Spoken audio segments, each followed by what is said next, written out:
میں چنیوٹ کے قریب ایریا میں رہتا ہوں۔ فرسٹ ٹائم میں نے احمدیت کی طرف توجہ دی اور ان کی مختلف کتابیں پڑھیں۔ کتابیں پڑھنے کے بعد بھی مجھے ایسا لگتا تھا کہ یہ بھی نامکمل ہیں، یہ بھی میرے علم کی جستجو کو ختم نہیں کر سکتی۔ تو میرے والد کے دوست تھے سید ارشد چیمہ، ان سے رابطہ تھا کچھ عرصہ تک پہلے سے، اور باتیں وغیرہ ہوتی تھیں۔ اکثر یہ پاکستان نہیں پرتگال ہوتے ہیں، اور ان سے میں نے اپنی خواہش کا اظہار کیا کہ میں احمدی ہونا چاہتا ہوں۔ انہوں نے مجھے جماعت کا نمبر دیا، لیکن بیعت فارم آنے میں 3 سال لگتے ہیں، اور بیعت کے بعد 2 سال کا مزید انتظار بھی کرنا ہوتا ہے، چندہ ادا کرنا ہوتا ہے۔ ان سے میں نے یہ سب سے پہلے گزارش کی کہ میں ان کے اندر رہ کر ان کے مکمل کردار عمل اور ان کی ریویوز آف لائف جاننا چاہتا ہوں۔ یہ اسلام کے متعلق کیا سوچتے ہیں، یہ کیا کرتے ہیں، یہ ان کا اٹھنا بیٹھنا جاگنا، ان کے طور طوار طریقے کیسے ہیں۔ تو انہوں نے مجھے کہا کہ بیعت اگر کروائیں گے آپ تو آپ کو 5 سال لگیں گے، اگر آپ تجنید کرواتے ہیں تو آپ کو کچھ بھی نہیں کرنا پڑے گا، آپ آج تجنید کروائیں کل آپ احمدی ہوں گے۔ تو میں نے کہا تجنید کا کیا ہوتا ہے تجنید؟ انہوں نے کہا تجنید میں کسی کی نہیں کرواتا، صرف آپ کے لیے، آپ میرے دوست کے بیٹے ہیں، اور میرا جگری دوست تھا آپ کے والد، تو آپ کی میں تجنید کروا دوں گا۔ اس کے بعد میں 2020 میں 15 اگست 2020 میں سیالکوٹ ڈسکا گیا، اور 19 اگست 2020 میں میری تجنید کنڈن سیان ماسٹر نذیر احمد صاحب کے ہاتھ پہ ہوئی۔ انہوں نے فرسٹ پوچھا کہ کیا ان کے میں بیعت فارم نکالوں یا ان کی تجنید کروں؟ تو انہوں نے کہا، ان کے ساتھ میں سید ارشد چیمہ صاحب کی بہن تھی، انہوں نے کہا نہیں، ان کی تجنید کیجیے۔ تو میرا فرسٹ چندہ اسی دن ادا ہو گیا 300، اور میں نے اسی وقت چندہ ادا کیا۔ انہوں نے مجھ سے پوچھا کیا آپ کام کرتے ہیں یا آپ اسٹوڈنٹ ہیں؟ میں نے کہا اسٹوڈنٹ ہوں، تو کام بھی کرتا ہوں۔ تو انہوں نے کہا ٹھیک ہے، لیکن ہم اسٹوڈنٹ کے لحاظ سے آپ سے چندہ لیں گے، جو شخص کام کرتا ہے تو اس کے لیے تو پھر چندہ زیادہ تھا، لیکن میں ایک اسٹوڈنٹ بھی تھا، تو انہوں نے فرسٹ آف ایک 300 روپیہ چندہ مجھ سے لیا۔ تجنید ہونے کے بعد سید ارشد چیمہ صاحب سے میں نے کہا کہ اب تو میں مربی بننا چاہتا ہوں، تو انہوں نے مجھے ایک مربی صاحب طاہر وڑائی صاحب ہیں، اور طاہر مہدی وڑائی صاحب، تو ان کا نمبر دیا۔ یہ الفضل کے ایڈیٹر ان چیف اور مسجد فضل عمر کے پیش امام اور مربی بھی ہیں۔ تو ان سے میری کافی عرصہ تک بات چیت رہی، اور ان سے میں نے اس خواہش کا اظہار کیا کہ میں مربی بننا چاہتا ہوں۔ تو انہوں نے مجھ سے کہا کہ آپ کی تجنید کس جماعت سے ہے؟ تو میں نے انہیں بتایا میری تجنید کنڈن سے جماعت سے ہے۔ انہوں نے کیا کیا کہ آپ کی پیپرز وہاں سے نکلوانے پڑیں گے یا آپ خود جا کے نکلوائیں گے؟ تو میں نے کہا میں خود جا کے نکلوا لیتا ہوں۔ وہاں جماعت کے صدر کو پہلے سے فون کیا اور اپنے پیپر نکلوائے، ساتھ میں دارالضیافت کے میں رکنے کا بھی پرمٹ میں نے بنوایا۔ تو لیکن صدر صاحب نے مجھے سے کہا کہ آپ دارالضیافت نہیں رک سکتے، ہو سکتا ہے دارالضیافت کرونا کی وجہ سے بند ہو، پھر بھی آپ ایک بار فون کر کے پوچھ لیں۔ تو طاہر مہدی صاحب نے کافی عرصہ پہلے مجھے ناصر چیمہ صاحب کا نمبر دیا تھا۔ ناصر چیمہ جو ہیں رئیس چیمہ صاحب کے بھائی ہیں، رئیس چیمہ صاحب فرینکفورٹ جماعت کے صدر ہیں، اور ناصر چیمہ صاحب سے میں نے کال کی اور پوچھا، انہوں نے مجھے یہ کہا کہ آپ نہیں آ سکتے، دارالضیافت بوجہ کرونا بند ہے، انٹرنیشنل جو لوگ ہیں وہ آ سکتے ہیں، لیکن پاکستانی کوئی نہیں ٹھہر سکتا دارالضیافت میں۔ اور پھر طاہر مہدی صاحب نے مجھے نمبر دیا تھا فرحان منور صاحب کا، اور سید ارشد چیمہ صاحب نے نمبر دیا تھا مجھے سرفراز لالی صاحب کا۔ ان کا ذکر کرنا میں سیکورٹی ایشوز کی وجہ سرفراز لالی کا نام زیادہ نہیں لے سکتا۔ یہ جو فرحان منور ہیں، ان کا لاسٹ آپشن تھا کہ میں ان کے یہاں رکتا، کیونکہ سید ارشد چیمہ نے مجھ سے کہا تھا کہ اگر آپ کو وہاں پہ رہائش نہ ملے تو پلیز پھر لاسٹ آپشن کے طور پر وہاں رکیے گا۔ تو ان کی کیا وجہ تھی یہ مجھے آج تک نہیں پتہ چل پایا، انہوں نے مجھے بتایا نہیں اس بارے میں، شاید انہوں نے ضروری نہیں سمجھا۔ تو فرحان منور صاحب کو میں نے کال کی ہے، انہوں نے کہا اس وقت میں تھوڑا سا بیزی ہوں، لیکن میرا بھتیجا ہے وہ آپ کو ربوہ کے، وہ جو ربوہ میں ایک سڑک اندر کی طرف طاہر ہاٹ کی طرف آتی ہے اور ایک لالیہ کی طرف جاتی ہے، تو وہاں پہ چونک میں کھڑے ہوں، میرا بھتیجا ابھی آتا ہے، تھوڑی دیر تک آپ کو ریسیو کر لے گا، اور قریبی اڈہ ہے وہاں پہ کھڑے ہو جائیں یا بیٹھ جائیں وہاں پہ۔ تقریباً مغرب کا ٹائم تھا اور ان کا بھتیجا آیا ہے، مجھے ریسیو کیا ہے، رات کا ٹائم تھا، اور دارالفضل میں ہم لوگ گئے ہیں، وہاں پہ نیچے بائک اس نے کھڑی کی اور اوپر ہم لوگ گئے ہیں، تو سامنے فرحان منور صاحب تھے، دوسری منزل پہ ان کا اپارٹمنٹ تھا، اور اس فرنٹ آف گیٹ ان کا فرحان منور صاحب کھڑے تھے، پیچھے ان کا بھتیجا تھا، کچن میں کام کرتا ہوا ان کا خانسامہ یا پھر میں کہہ لوں نوکر تھا، جو آیا اور آ کر سلام کیا، مجھے پانی پیش کیا، پانی پیا ہے تو انہوں نے کہا کھانا کھاؤ گے؟ میں نے کہا ابھی نہیں، تھوڑی دیر رک جائیں۔ تو انہوں نے مجھ سے کہا کہ چلو ٹھیک ہے، آپ ایسے کریں کہ کپڑے وغیرہ چینج کر لیں۔ میں باتھ روم گیا، چینج وغیرہ کیا، تھوڑی دیر بعد کھانا لگا، اور کھانا کھایا ہے تو ان کا جو خانسامہ تھا وہ برتن وغیرہ دھو رہا تھا، دھوتے ہوئے تھوڑی دیر بعد وہ باہر نکل گیا، تو فرحان منور صاحب نے مجھ سے پوچھا کہ آپ کیا لینا پسند کریں گے رات کو، چائے پیتے ہیں، کافی پیتے ہیں یا دودھ پئیں گے؟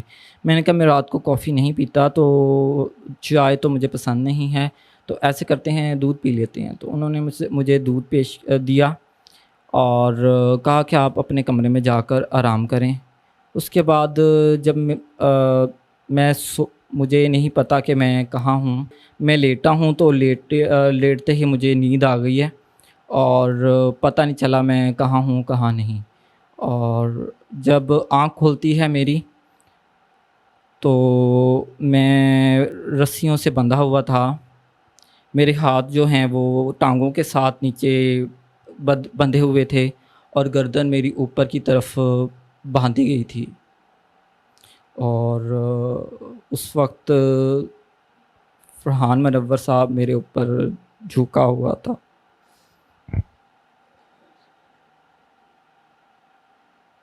اور میرے ساتھ بدفعلی کر رہا تھا فرحان منور صاحب۔ تو اس وقت اس نے میرا منہ ٹیپ سے، وہ ایک ٹیپ ہوتی ہے جلدوں والی موٹی سی، اس سے میرا منہ بند کیا ہوا تھا، اور سٹارٹ میں چیخنا چلانا تو کیا رزسٹ بھی نہیں کر پا رہا تھا، رزسٹ کرتے ہوئے اگر میں تھوڑا سا بھی ہلتا تھا تو میرے گردن پہ آ کر رسی لگتی تھی، جس سے درد ہوتا تھا، اور سٹارٹ میں نے جو رزسٹ کیا ہے تو اس کی وجہ سے میری بازو پہ بہت زیادہ زخم آئے ہیں، جو ابھی تک نشانات ہیں میرے یہاں پہ، اور اس سے خون رستا رہا ہے۔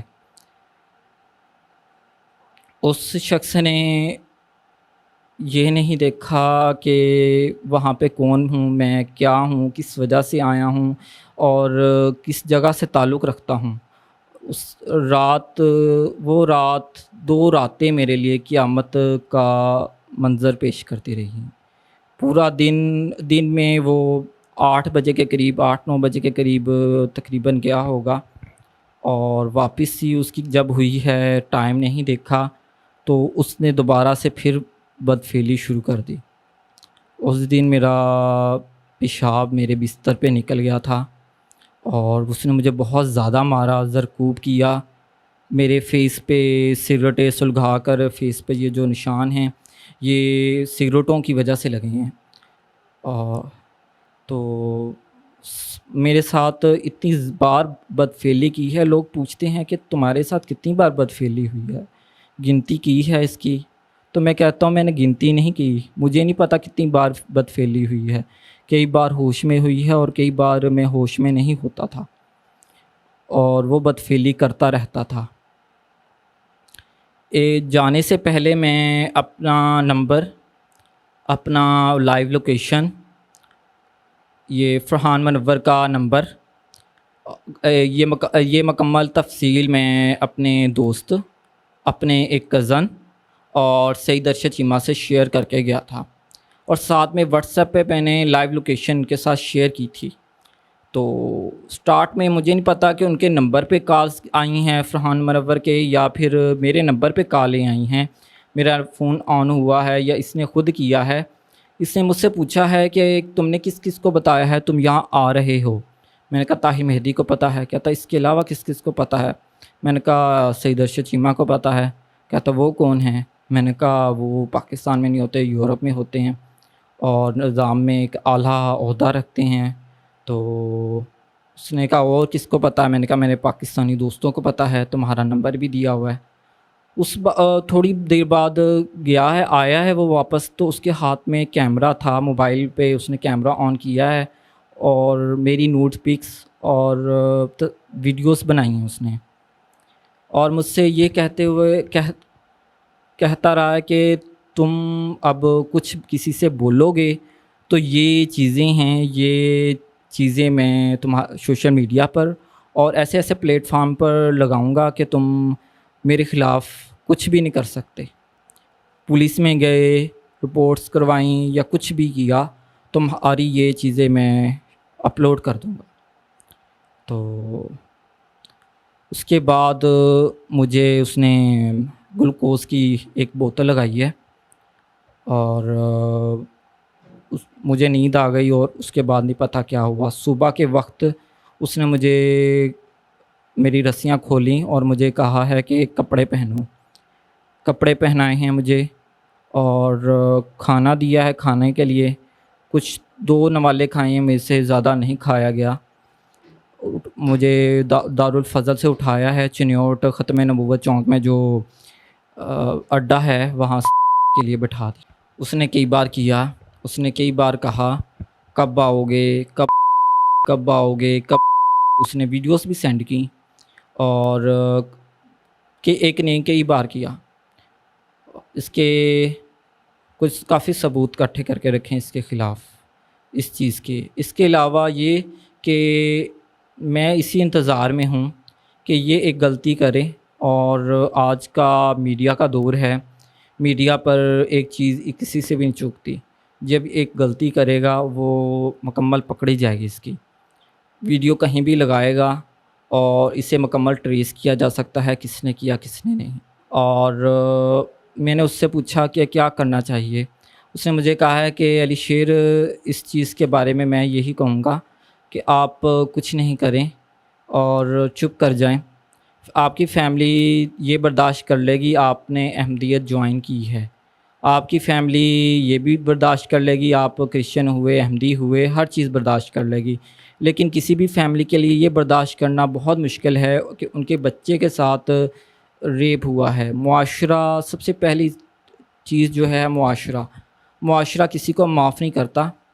چاہے اب آپ اپنے گھر میں کھانا پینا بھی کچھ بھی کھا پی رہے ہیں تو معاشرہ اس چیز کو بھی برداشت نہیں کرتا، تو یہ معاشرہ کیسے برداشت کر لے گا آپ کے ساتھ ریپ ہوا ہے۔